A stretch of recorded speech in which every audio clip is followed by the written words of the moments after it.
ये 3 बातें गधे से सीखिए, कभी मुसीबत में नहीं पड़ोगे। जय श्री कृष्ण मित्रों, स्वागत है आप सभी का एक बार फिर से हमारे चैनल गोपेश ज्ञान में। सज्जनों, आज का प्रसंग आपके लिए बहुत ही मददगार साबित होगा। आपसे निवेदन है कि बस वीडियो को पूरा अवश्य देख लें। किसी वन में 3 मित्र रहते थे, सर्प, कछुआ और गधा। सर्प का नाम सहस्त्र बुद्धि था क्योंकि उसके पास 1000 बुद्धि थी। कछुआ का नाम सतबुद्धि था। कछुआ को यह लगता था कि उसके अंदर 100 बुद्धि है। और गधे का नाम एक बुद्धि था। एक दिन की बात, कछुआ और सर्प आपस में बातचीत कर रहे थे। तभी उनके पास भागता हुआ गधा आया और बोला, मित्र, अभी अभी मैं अपनी आंखों से इस जंगल में आग की एक छोटी सी चिंगारी देखकर आया हूं। हमारे लिए यह स्थान सुरक्षित नहीं है, हमें चलकर किसी दूसरे स्थान पर रहना चाहिए। सोचो, अगर कभी विपत्ति आ जाए तो तुम क्या करोगे? सर्प कहने लगा, मित्र, मुझे किसी तरह की विपत्ति की चिंता नहीं है। अगर कभी विपत्ति से सामना पड़ भी गया तो मेरे अंदर तो सहस्त्र बुद्धि है। मैं अपनी 1000 बुद्धियों का प्रयोग करके अपनी जान बचा लूंगा। कछुआ बोला, मित्र, यदि कभी मेरा भी विपत्ति से सामना हो गया तो मैं भी अपनी 100 बुद्धि का प्रयोग करके अपनी जान बचा ही लूंगा। पर हमें अपने मित्र एक बुद्धि गधे की चिंता है कि विपत्ति में पड़ने पर ये बेचारा अपनी जान कैसे बचाएगा, क्योंकि इसके पास तो बुद्धि ही नहीं है। बुद्धिमानों के लिए तो कुछ भी असंभव नहीं है, पर संकट आने से पहले ही जो उपाय कर ले, वास्तव में वही बुद्धिमान है। कहते हैं, कर्जा, शत्रु, रोग और अग्नि, इन चारों को यदि समय पर नहीं दबाया गया तो ये चारों घातक हो जाते हैं। मनुष्य को हर समय दूरदृष्टा बनकर रहना चाहिए। जो व्यक्ति भविष्य के परिणामों को ध्यान में रखकर कार्य करता है वो कभी मुसीबत में नहीं पड़ता।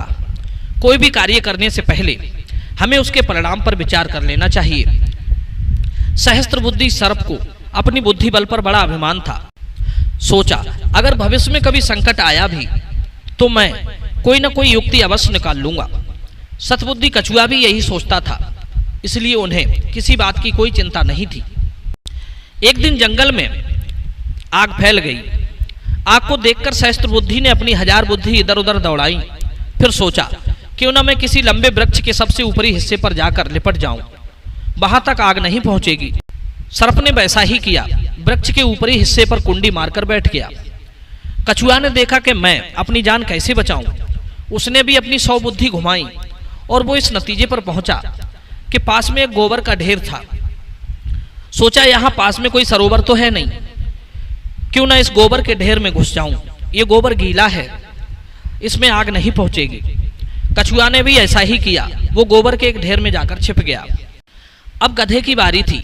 गधा सोचने लगा, अब मैं क्या करूं? इनके पास तो सैकड़ों और हजारों बुद्धि थी, इसलिए इन्होंने अपना बचाव कर लिया, पर मेरे पास तो एक ही बुद्धि है और वो है संकट देखकर भागना। इतना कहकर गधा भी वहां से भाग खड़ा हुआ और भागते भागते वन से बाहर निकल गया। इधर आग ने पूरे वन को अपनी चपेट में ले लिया था। 2-3 दिन में पूरा वन जलकर राख हो गया। धीरे धीरे जंगल की आग जब शांत हुई तो गधे ने सोचा कि अब अपने मित्रों से मिलना चाहिए कि देखें कि इस समय वो क्या कर रहे हैं।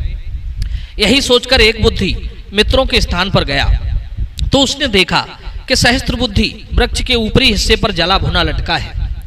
कछुआ को देखा तो वो भी गोबर की राख में कोयला बना पड़ा था। यह दृश्य देखकर गधे के मन में एक बात याद आई। 1000 के उल्टे लटके, 100 के पड़े उताने, एक बुद्धि के गाधू राजा लंबे धरे पयाने। भला हुआ जो हमारे पास एक ही बुद्धि थी, वरना हमारा भी यही हाल होता। कहते हैं, कभी कभी अधिक बुद्धिमान लोग अपने बुद्धि के घमंड में आकर बहुत बड़ी मूर्खता कर बैठते हैं, जिसका परिणाम बहुत बुरा होता है। हमें अपने ज्ञान का अभिमान कभी नहीं करना चाहिए और ना ही किसी को तुच्छ समझकर उसके द्वारा कही गई हित की बातों को अनसुना करना चाहिए। जब व्यक्ति को इस बात का अभिमान हो जाता है कि वो सब लायक है, उसे कुछ भी करने की जरूरत नहीं है, तब वो आलसी हो जाता है। उस खरगोश की तरह जो कछुए से हुई प्रतिस्पर्धा में कछुए से आगे निकलने के बाद आराम से सो गया और निरंतर चलते रहने वाला कछुआ विजयी हुआ। गधे की जान इसलिए बची क्योंकि उसने आलस नहीं किया और वो भागता रहा। गधे में ये गुण विशेष होता है, वो कभी आलस नहीं करता। जब भी उसे किसी काम के लिए तैयार करो, वो हर समय अपने कार्य के लिए तत्पर रहता है और बिना रुके, बिना थके, बिना किसी तर्क वितर्क के कार्यरत रहता है। वो कभी ये नहीं कहता कि मुझे आज काम नहीं करना, मुझे आराम करना है, आज मुझे नींद सता रही है, आज मैं सोना चाहता हूँ। नहीं, हमें ये गुण गधे से अवश्य सीखना चाहिए। जो निरंतर प्रयासरत रहते हैं वही मंजिल तक पहुँच पाते हैं। ऐसे लोग ही सफलता के उच्च शिखर को छू पाते हैं। आलसी, निकम्मे, निठल्ले, कामचोर ये कभी सफल जीवन नहीं जी पाते। दूसरा गुण गधे से यह सीखना चाहिए, जैसे एक गधा हर परिस्थिति, हर मौसम में अपने आप को तैयार रखता है। सर्दी हो या गर्मी, वो कभी मौसम देखकर कार्य नहीं करता। उसने हर मौसम के हिसाब से चलना सीख लिया है। मनुष्य को भी हर परिस्थिति के हिसाब से अपने आप को तैयार करना चाहिए। पता नहीं हमें किस समय किस स्थिति से गुजरना पड़ जाए। यदि हमने अपने आप को एक जैसा बना लिया तो याद रखना, दूसरी स्थिति से आप सामना नहीं कर पाओगे। जैसे किसी व्यक्ति ने अपने जीवन में कभी गरीबी की मार नहीं देखी, हमेशा सुखों में ही पला बढ़ा, यदि कभी उस पर गरीबी आ जाए तो वो गरीबी से कैसे लड़ पाएगा।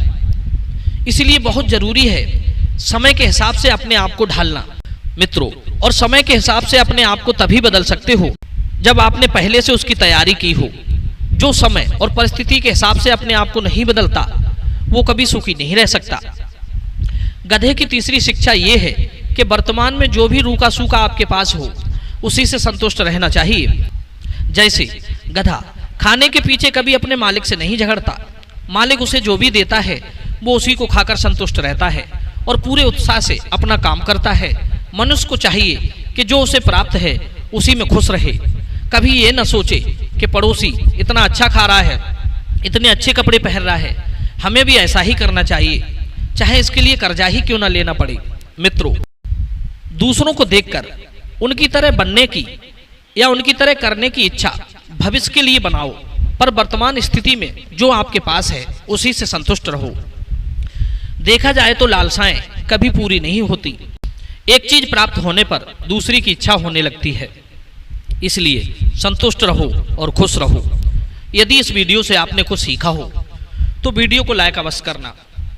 आप सभी दर्शकों का बहुत बहुत धन्यवाद। जय श्री कृष्ण, जय श्री राम।